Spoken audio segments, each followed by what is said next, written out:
Hello guys, good evening. তো সোনামা ঘুম থেকে উঠে দেখি ওর মা নেই, ওর মা কোথায় ঘুরতে চলে গেছে। তো এখন ওকে নিয়ে বেরিয়েছি ওর মাকে খোঁজার জন্য। দেখি ওর মা কোথায় গেছে, যাই না। মা সোনামা, মা কোথায় গেছে? মা মা কোথায় গেছে তুমি জানো না? জানো না তুমি? তোমাকে ঘুম পাড়িয়ে কী বলে গেছে? কি বলে গেছে যে তুমি শো, আমি আসছি? হ্যাঁ, এটা বলে গেছে? ও বাবা, বললো হ্যাঁ। তো চলো দেখা যাক, সোনামাকে নিয়ে এখন রাস্তায় বেরিয়ে পড়েছি। দেখা যাক ওর মাকে কোথায় খুঁজে পাই। বাবা, রাস্তায় কত কুকুরের, বাবরে বাপ। হ্যাঁ, ও বাবরে বাপ, কত কুকুর। ও, এই তো তোমার মা। আরে তুমি এই কুকুরদের সাথে ঘুরছো কেন?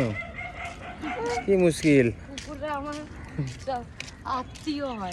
কুকুররা সব আত্মীয় হয়। দেখো সোনামা, তোমাকে ছেড়ে দিয়ে কুকুরদের সাথে ঘুরছে, তোমাকে ঘুম পাড়িয়ে দিয়ে। বুঝতে পেরেছো মা?